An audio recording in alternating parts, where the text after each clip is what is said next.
Historias de la Biblia. Nacimiento de Salomón.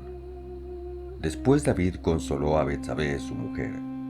Fue a visitarla y se unió a ella, y ella dio a luz a un hijo que David llamó Salomón. El Señor amó a este niño, y así se lo hizo saber a David por medio del profeta Natán. David entonces, en atención al Señor, llamó al niño Jedidías. David conquista Rabá. Mientras tanto, Joab lanzó un ataque contra la ciudad amonita de Rabá, y cuando ya estaba a punto de capturar la ciudad real, envió a David el siguiente mensaje: He estado atacando Rabá, y he capturado la ciudadela que protegía el abastecimiento de agua. Por lo tanto, reúna ahora su majestad el resto de las tropas y ataque la ciudad y captúrela, para que no sea yo quien lo haga y le pongan mi nombre. Entonces David reunió todas sus tropas y marchó contra Rabá y la atacó y la capturó. Después, tomó de la cabeza de su rey la corona de oro, que tenía piedras preciosas y pesaba 33 kilos, y se la pusieron a David. También sacó David de la ciudadela muchísimas cosas de valor, y la gente que aún quedaba en la ciudadela la sacó de allí y la puso a trabajar con sierras y con trillos y hachas de hierro, así como en los hornos de ladrillo. Lo mismo hizo con todas las ciudades amonitas, y después regresó con todas sus tropas a Jerusalén. Amón deshonra a Tamar.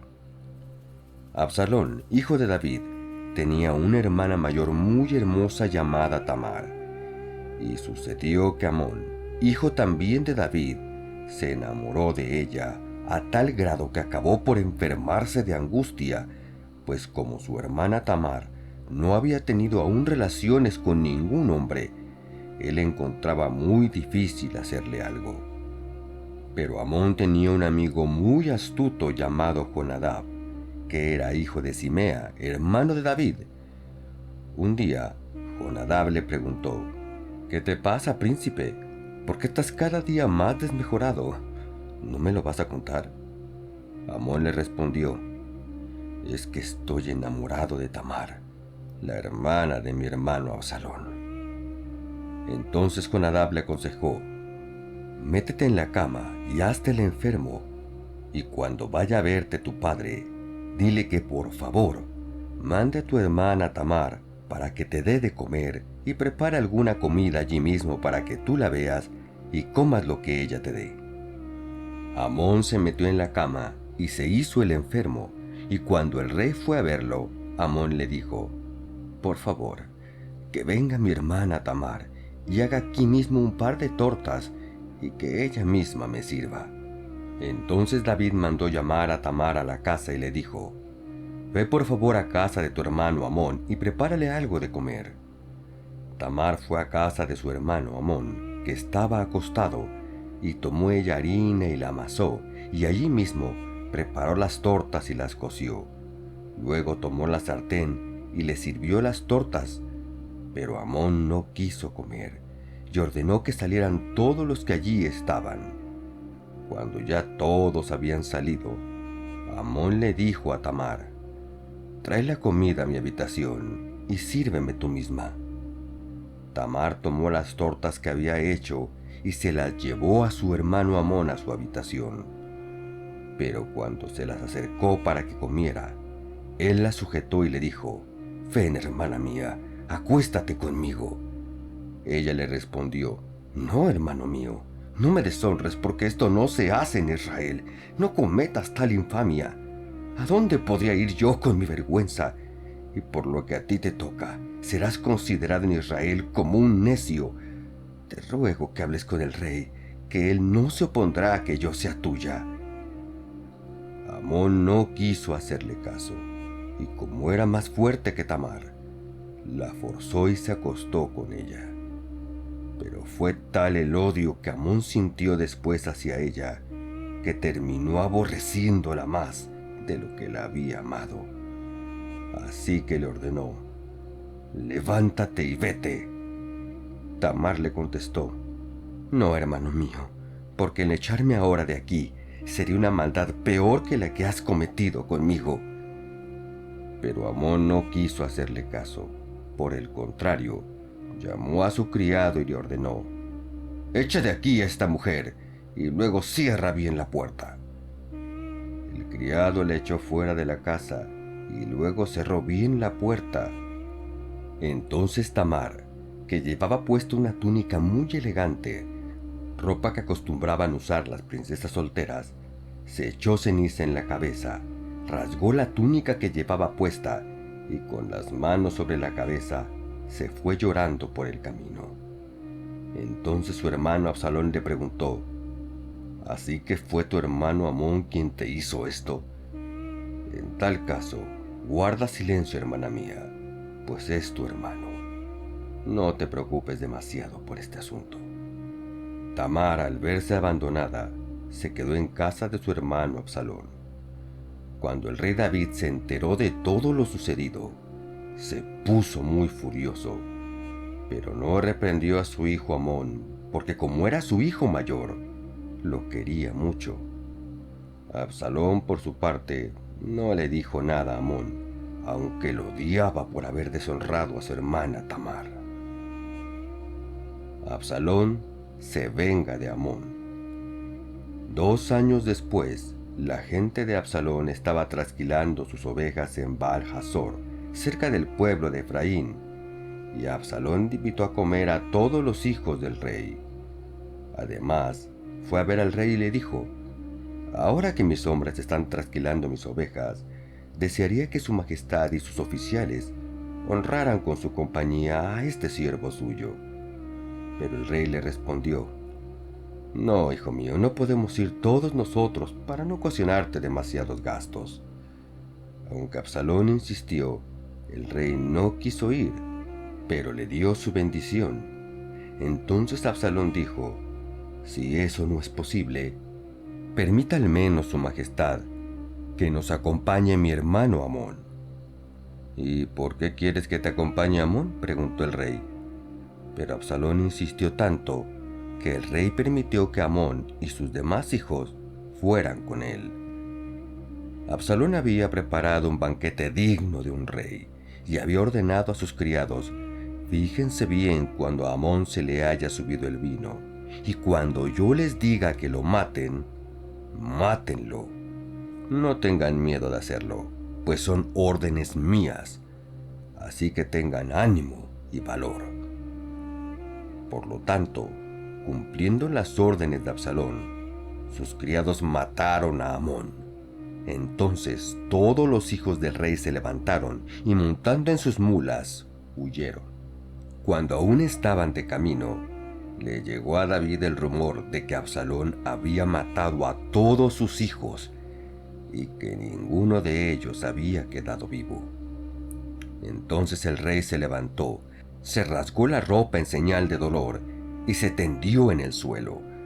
Todos sus oficiales allí presentes se rasgaron también la ropa, pero Jonadab, el hijo de Simea, hermano de David, tomó la palabra y dijo: «No piense su majestad que han matado a todos sus hijos, solo han matado a Amón, pues así lo había decidido Absalón desde el día que Amón violó a su hermana Tamar. Por lo tanto, no crea su majestad que todos los príncipes han muerto. El único que ha muerto es Amón». Mientras Absalón se daba a la fuga, el joven que estaba de centinela alzó la vista y vio un grupo numeroso de gente que bajaba por el camino de Joronaim, por la ladera de la montaña. Entonces el centinela fue a decirle al rey que había visto gente bajando por el camino de Joronaim. Y Jonadab dijo al rey: «Ya vienen los hijos de su majestad, tal como había pensado este servidor suyo». Apenas había terminado él de hablar, cuando llegaron los hijos del rey y se pusieron a llorar a voz en cuello. También el rey y todos sus oficiales lloraron muchísimo. Absalón, por su parte, huyó y se fue con Talmaí, hijo de Amiud, rey de Gesur, y ahí se quedó durante 3 años. Y David lloraba todos los días por la muerte de su hijo Amón, pero cuando se consoló de su muerte, sintió un profundo deseo de ver a Absalón. Joab consigue que vuelva Absalón. Joab, hijo de Sarvia, sabía que el rey echaba mucho de menos a Absalón, así que mandó traer de Tecoa a una mujer muy astuta que allí vivía. Le dijo: finge que estás de duelo y vístete de luto, y no te eches perfume, pues debes parecer una mujer que durante mucho tiempo ha estado de luto por algún muerto. Luego preséntate ante el rey y repite exactamente lo que te voy a decir. Luego de que Joab le dijo lo que tenía que repetir, aquella mujer de Tecoa fue ante el rey e inclinándose hasta tocar el suelo con la frente en señal de reverencia, le dijo: dígnese su majestad a ayudarme. ¿Qué te pasa?, le preguntó el rey. Ella respondió: yo soy viuda, mi marido ha muerto, y 2 hijos que tenía esta servidora de su majestad tuvieron una pelea en el campo, y como no hubo quien los separara, uno de ellos hirió al otro y lo mató. Y ahora todos mis parientes se han puesto en contra mía y quieren que yo les entregue al que mató a su hermano para vengar la muerte del que fue asesinado, y al mismo tiempo quieren quitar de en medio al único heredero. Así van a pagar la única brasa que me ha quedado y van a dejar a mi marido sin ningún descendiente que lleve su nombre en la tierra.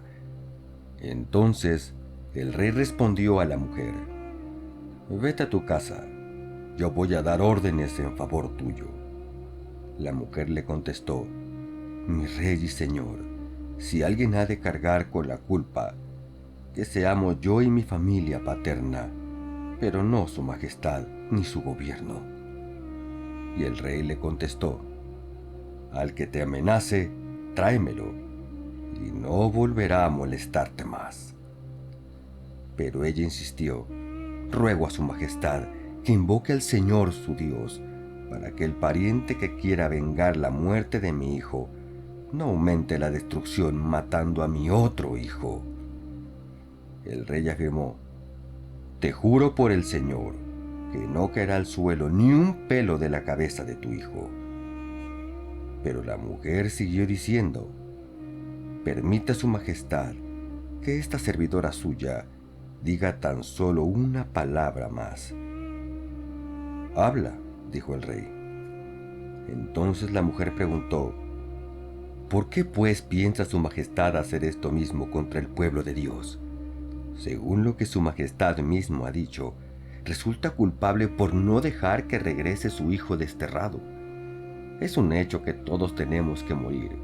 Somos como agua que se derrama en el suelo, que no se puede recoger. Sin embargo, Dios no quita la vida a nadie, sino que pone los medios para que el desterrado no siga alejado de él.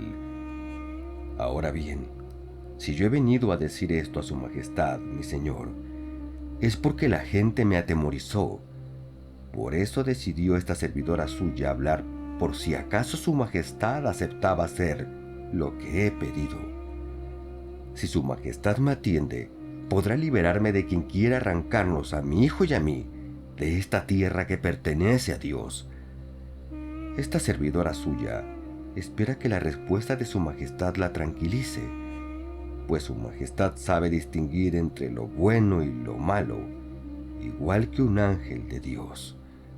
Que Dios el Señor quede con su majestad. El rey respondió a la mujer: te ruego que no me ocultes nada de lo que voy a preguntarte. Hable su majestad, contestó la mujer. Entonces el rey le preguntó: ¿no es verdad que Joab te ha metido en todo esto? Y la mujer contestó: juro por su majestad que nada hay más cierto que lo que su majestad ha dicho. En efecto, Joab, oficial de su majestad, es quien me ordenó venir, y él mismo me dijo todo lo que tenía yo que decir. Pero lo hizo con el deseo de que cambien las cosas. Sin embargo, Su Majestad es tan sabio que conoce como un ángel de Dios todo lo que ocurre en el país. Como consecuencia de esto, el rey dijo a Joab: «Mira, ya he resuelto este asunto. Ve y haz que regrese el joven Absalón». Entonces Joab se inclinó hasta tocar el suelo con la frente en señal de reverencia. Bendijo al rey y le dijo: «Hoy he podido ver que cuento con el favor de su majestad, ya que su majestad ha hecho lo que este servidor suyo le sugirió hacer». Enseguida, Joab se levantó y fue a Gesur para traer a Absalón a Jerusalén. Pero el rey ordenó que se fuera directamente a su casa y no se presentara ante él. Por tanto, Absalón se fue a su casa sin ver al rey. En todo Israel no había un hombre tan bien parecido como Absalón, y tan alabado por ello.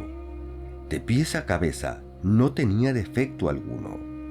Cuando se cortaba el pelo, lo cual hacía cada fin de año porque le molestaba, sus cabellos pesaban más de 2 kilos, según el peso real. Y Absalón tenía 3 hijos y una hija, llamada Tamar, que era muy hermosa.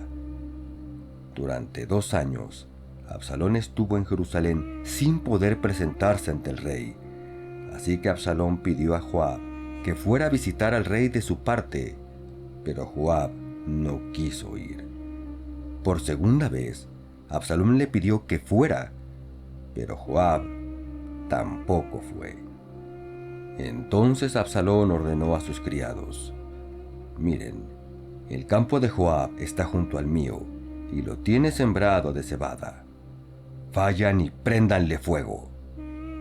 Los criados de Absalón fueron y prendieron fuego al campo de Joab, el cual fue inmediatamente a casa de Absalón y le preguntó: «¿Por qué han prendido fuego tus criados a mi campo?». Absalón le respondió: «Te mandé a decir que vinieras aquí para enviarte a ver al rey y decirle de mi parte que no tuvo objeto que yo viniera de Gesur, que hubiera sido mejor que me quedara allá. Yo quiero ver al rey, y si soy culpable de algo, que me mate». Entonces Joab fue a ver al rey y le comunicó lo que decía Absalón, y el rey lo mandó llamar. Y al llegar Absalón ante el rey, se inclinó hasta tocar el suelo con la frente. El rey, por su parte, lo recibió con un beso. Absalón se rebela contra David. Pasado algún tiempo, Absalón consiguió un carro de combate y caballos y formó una guardia personal de 50 hombres. Se levantaba temprano y se ponía a la orilla del camino a la entrada de la ciudad, y a todo el que llegaba para que el rey le hiciera justicia en algún pleito, lo llamaba y le preguntaba de qué ciudad venía. Si aquella persona respondía que era de alguna de las tribus de Israel, Absalón le decía: «Realmente tu demanda es justa y razonable, pero no hay quien te atienda por parte del rey». Y añadía: «Ojalá yo fuera el juez de este país, para que vinieran a verme todos los que tienen pleitos legales, y yo les hiciera justicia». Además, cuando alguien se acercaba a saludarlo, Absalón le tendía la mano y lo abrazaba y lo besaba. Esto lo hacía con todo israelita que iba a ver al rey para que le hiciera justicia, y así les robaba el corazón a los israelitas. Al cabo de 4 años, Absalón le dijo al rey: «Ruego a su majestad que me permita ir a Hebrón a cumplir la promesa que hice al Señor. Cuando este servidor de su majestad vivía en Gesur, en Siria, prometí al Señor que si él me concedía volver a Jerusalén, yo le rendiría culto». «Puedes ir tranquilo», le respondió el rey. Entonces Absalón se fue de Hebrón, pero al mismo tiempo envió unos mensajeros a todas las tribus de Israel para decirles que en cuanto escucharan el toque de trompeta, anunciaran que Absalón había sido proclamado rey de Hebrón.